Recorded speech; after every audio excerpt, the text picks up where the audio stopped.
Olá, boa tarde a todo mundo que nos acompanha aí pelo JTV UFMA.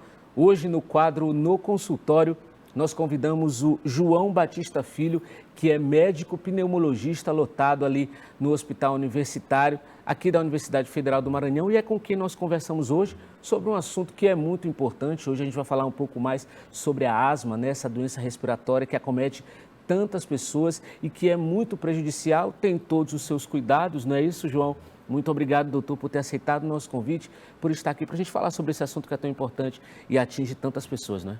Boa tarde, Robert. Muito obrigado aí pelo convite. Gostaria de agradecer ao espaço cedido na TV UFM para a gente falar de um assunto que é muito importante, não só para a saúde respiratória, né, mas para a saúde da população brasileira de forma geral. E é muito importante que a gente fale sobre esse assunto justamente nesse momento, porque maio é um dia muito importante, é um dia aí de conscientização, é um dia de muitas campanhas voltadas a esse assunto, né, sobre a asma. E eu já queria começar perguntando, doutor, a gente sabe que a asma é uma doença respiratória, mas qual que é a principal diferença da asma para outras demais doenças respiratórias? A primeira grande diferença é que a asma é uma doença mais comum do que as pessoas podem imaginar, né? Geralmente a pessoa que sente asma, ela tem falta de ar, ela pode ter tosses, né? Aquele catarro, aquela produção de muco pelo período da manhã. É a pessoa que tem dificuldade de desenvolver atividades físicas porque percebe que cansa mais rápido do que as outras pessoas, ou tem que interromper a atividade porque está tendo acessos de tosse, sensação de peito apertado. Então, para poder a gente pensar na possibilidade de asma, a gente tem que estar geralmente diante de um desses cenários. E aí, para isso, precisa de uma avaliação do médico, que não necessariamente o médico pneumologista, mas o médico de uma forma bem geral, ele é capaz de conseguir fazer essa distinção e, quando necessário, direcionar para o especialista.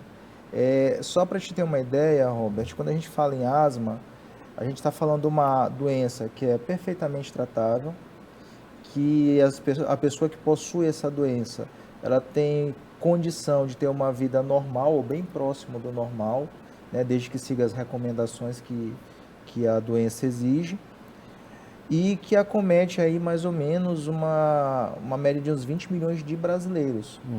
Então, às vezes as pessoas ficam em dúvida, né, de entender se é asma ou se não é, mas se você tem dúvida ou se você apresenta algum desses sintomas, procure um médico que ele vai ser capaz de te orientar e te direcionar da melhor maneira possível. É sobre isso que eu queria saber. Que sintomas, né, a gente consegue perceber para acender um alerta vermelho? E não, acredito que agora é o momento de procurar alguma ajuda médica, porque talvez não seja só um cansaço ou uma tosse normal, talvez seja algo mais sério, né? Que momento a gente consegue acender esse alerta e se direcionar ao médico? Tá. Essa tua pergunta é muito boa, porque a asma ela tem um comportamento que é de uma doença crônica, ou seja, os sintomas eles são mantidos ao longo do tempo, mas eles se comportam, na grande maioria das vezes, em crises.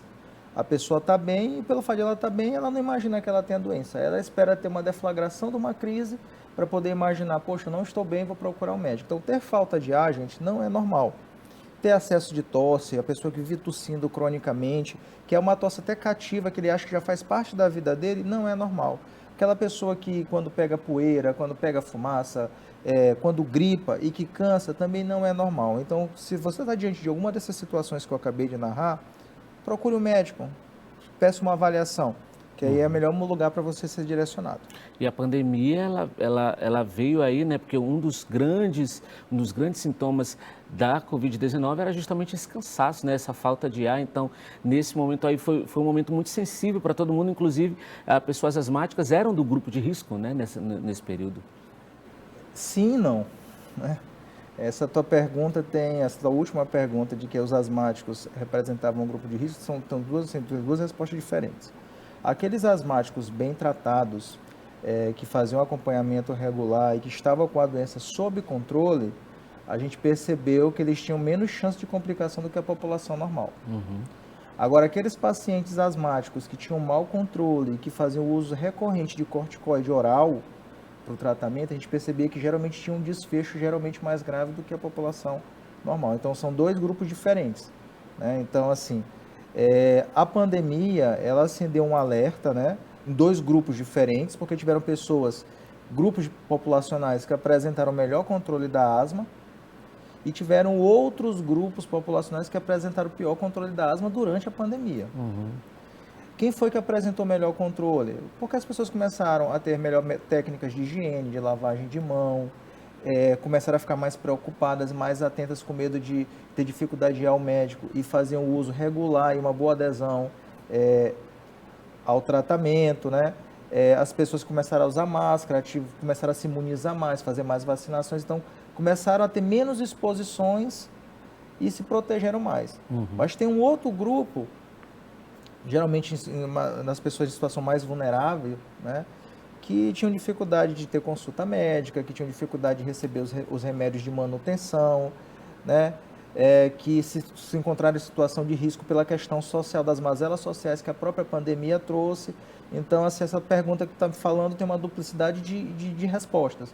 Tiveram pessoas que tiveram o benefício da pandemia com relação ao tratamento da asma, no intuito de melhorar a adesão, melhorar o controle de doença, e teve o outro público, que é o vulnerável, né, a lei dos cuidados inversos, que tiveram mais dificuldade de acesso, que apresentaram mais problemas e consequentemente, sofreram mais durante a pandemia.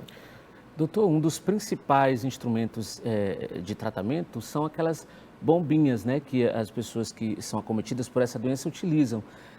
Em que momento esse instrumento ele é indicado? Em que momento ele passa a ser prejudicial? Existe, na verdade, a possibilidade dele se tornar prejudicial para o paciente que tem asma? Só me faz pergunta dupla, né? Sim e não, né? Então vamos destrinchar aí essas respostas, né? Então, sim e não. Primeiro lugar, bombinha é um termo até que a gente evita utilizar hoje, usar esse termo, porque tem um pressuposto pejorativo em cima da palavra, que pensa que é uma coisa que bomba faz mal. Isso. E não é o objetivo, né? Traz um estigma, né? Um estigma de que é para fazer mal. E a bombinha faz bem. Né? Muitos mitos foram criados que bombinha vicia, que bombinha ataca o coração. A gente sabe que isso não é verdade. Né? Agora, é claro que uma pessoa que faz um acompanhamento inadequado, que usa a bombinha inadequada, que na verdade a gente vai substituir esse termo bombinha por dispositivo inalatório, porque existem várias formas, né?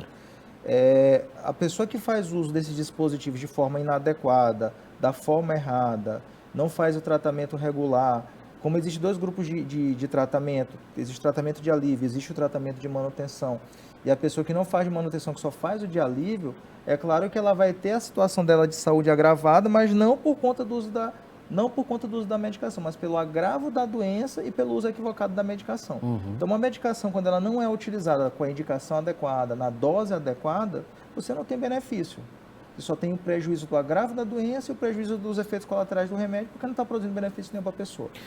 Doutor, muito obrigado, né, por estar aí esclarecendo. A gente está se encaminhando agora para o final da nossa conversa, e eu queria falar, você falou aí um pouco sobre tratamentos, né, manutenção, alívio. Vamos falar um pouquinho desse assunto para terminar. Quais são os tratamentos, né, principais, os tratamentos que são indicados a pessoas que têm esse quadro clínico? O tratamento da asma, eu queria só fazer um breve comentário para as pessoas que estão nos ouvindo. É que assim, a asma é uma doença que é perfeitamente tratável. A pessoa que tem asma, ela é compatível com viver normal 98% das vezes.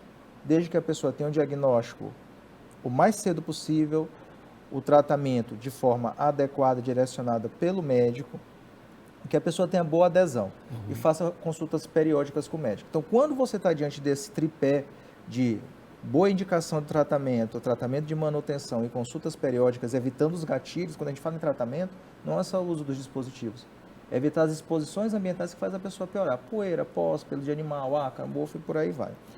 Então, quando você vai fazer o uso do dispositivo, o dispositivo ele é indicado baseado na gravidade da doença. Então, dependendo da gravidade, o quanto de remédio que a gente precisa dar para deixar o paciente controlado é que vai definir, inclusive, a gravidade da doença. Então, isso é muito individual, porque a asma ela tem um comportamento heterogêneo, às vezes até dentro das mesmas pessoas da família. Então, assim, individualmente, a gente vai avaliando caso a caso para determinar qual é a melhor medicação que gere maior adaptação, maior controle e adesão ao uso. Isso, muito obrigado, viu, João, por ter vindo até aqui, por falar sobre esse assunto que é tão importante nesse momento, né, no mês de maio, onde é comemorado um dia muito importante aí para a asma, né, na verdade, para toda a classe médica que trabalha com essa área. É muito importante a gente sempre falar sobre esse assunto. ainda mais no período aí pós-pandemia, em que a gente sofreu bastante, mas os cuidados devem continuar, né? Devem se manter. Hoje a gente conversou com o João Batista Filho, que é médico pneumologista, lotado no Hospital Universitário aqui da Universidade Federal do Maranhão. Foi com quem a gente conversou hoje. O No Consultório fica por aqui e a gente volta aos estúdios.